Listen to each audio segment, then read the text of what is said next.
Another week, another iPad comparison. Today we're going to be comparing the iPad Pro 10.5 inch and the iPad Air 2019 or iPad Air 3 as it's known. Although these devices look very similar, they have many important distinctions that I want to go over today. But before we continue, I'd really appreciate it if you leave a like on this video, comment if you have any questions, suggestions, or opinions, as the YouTube algorithm likes that and will help push my content to more people. First and foremost, in regard to design, both of these iPads are pretty much identical in their form factor and dimensions. They have the same 6mm thickness and button placements.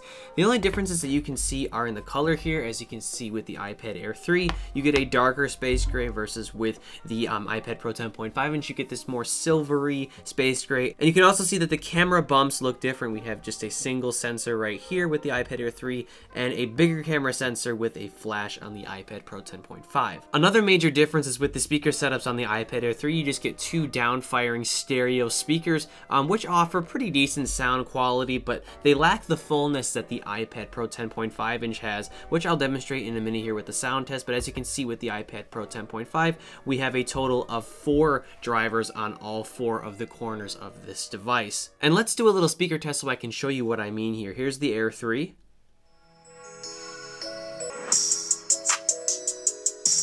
And here's the Pro 10.5.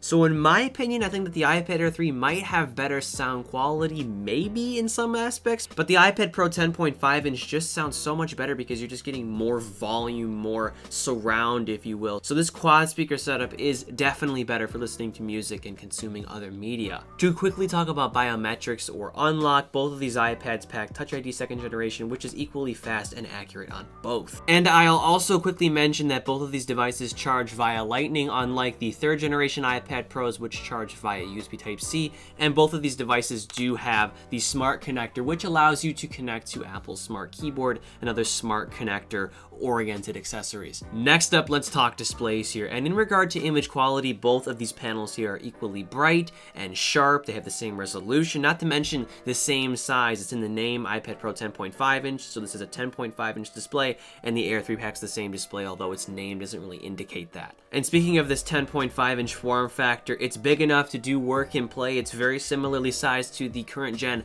iPad Pro 11 inch, which I have gotten a lot of work done on, so you can do a lot of, multitasking and such comfortably, and of course use the Apple Pencil. Both of these displays allow you to do that. Of course the iPad Pro would, because that's kind of what it's about. But this is where the commonalities end. In regard to refresh rate, it's a whole different story. We're locked at 60 Hz with the iPad Air 3, which does offer a nice smooth 60 FPS experience, especially with the A12 processor. But with the iPad Pro 10.5 inch, you get a beautiful 120 Hz display from Apple. They call this feature Pro Motion, and damn, even though this iPad is technically not as powerful, which we'll go over later in this video, it feels faster simply because of this refresh rate. And this is something that I really enjoy about this device, and of course the same goes for the 3rd gen iPad Pros. And yeah, when you're scrolling and just opening apps and just going through the animations, this device just feels faster. I guarantee you, if you just put these iPads in front of 2 average consumers and you didn't tell them, which one was newer, they would point at this one, because the refresh rate does make that much of a difference. And this especially makes a difference when you're writing and drawing. With the iPad Air 3, the 60 Hz does the job. Like, you're not gonna not enjoy your time taking notes or drawing with this tablet.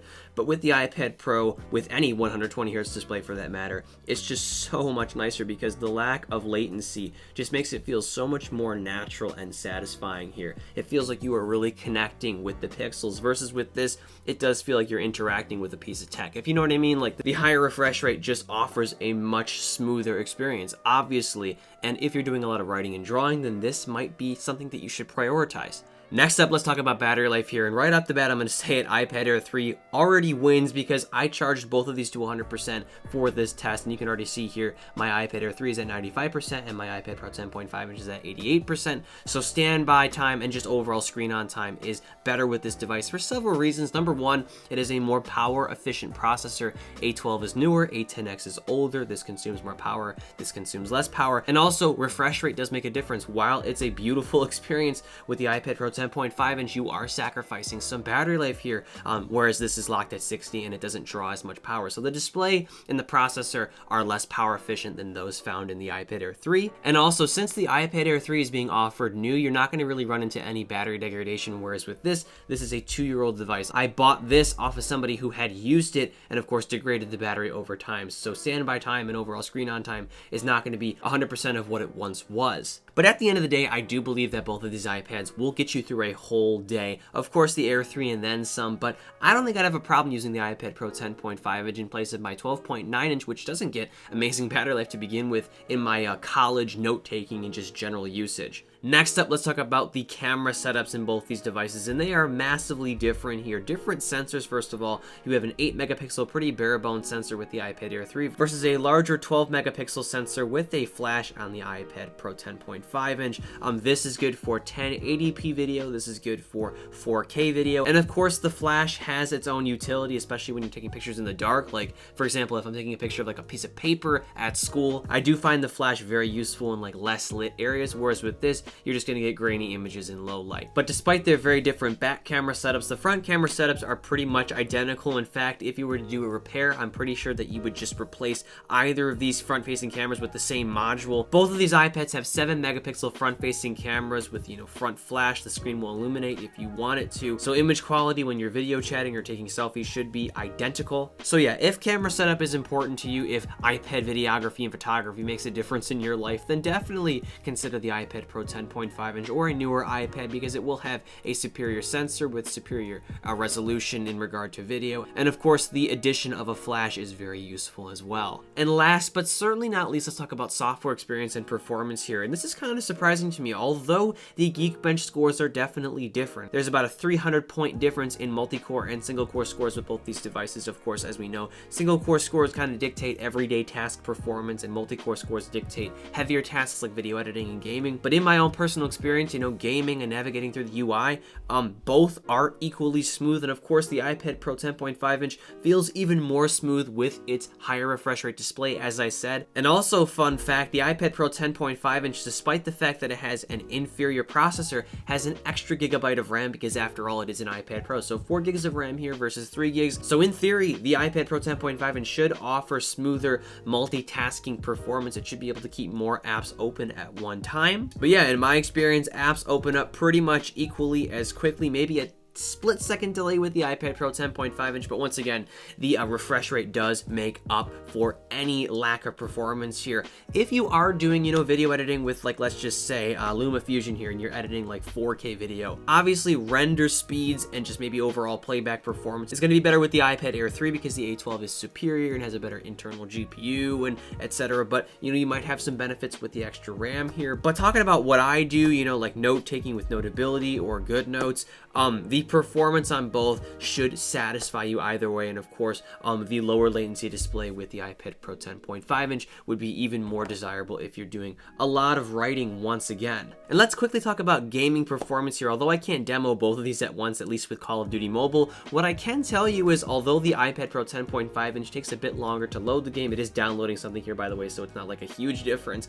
Frame rates and just graphic quality is very similar. I was happy playing the game on both of these. Maybe this game is well optimized, but I played Minecraft and other games too, and I got the same kind of vibe. The A10X does push a nice experience despite the fact that it is 2 years old. Maybe not as well as the iPad Air 3, but honestly, I couldn't really tell a difference. So if you're into gaming too, and you do want all that comes with the iPad Pro 10.5 inch, I wouldn't be too concerned. The A10X will perform to suit your needs, even in 2020. And I'll say this again, the refresh rate makes the iPad Pro feel faster than it actually is, especially like, for example, when scrolling. Some people say like, oh, there's no difference in scrolling. There definitely is. I'm seeing it right here. This just feels so much more buttery and satisfying. And yeah, navigating through the UI just feels so much nicer and more buttery with the iPad Pro 10.5 inch, despite its older hardware. And that about wraps things up here. I hope this video was helpful, and I hope it opened up your eyes to the very impressive and cheaper iPad Pro 10.5 inch, so definitely consider this device if you're choosing between these two. I'd really appreciate it once again if you leave a like on this video, comment if you have any questions, suggestions, or opinions, and subscribe for more content like this. And as always, I'm Noah, and I will catch you all in the next one. This is what I have to deal with. I can't work. Oh, you can't. Stop. Hey. No, you can't. You cannot be here right now. No. Hi, can you, like, not? She knows I have to work here, so she just does this. She does this, like, at least once a week.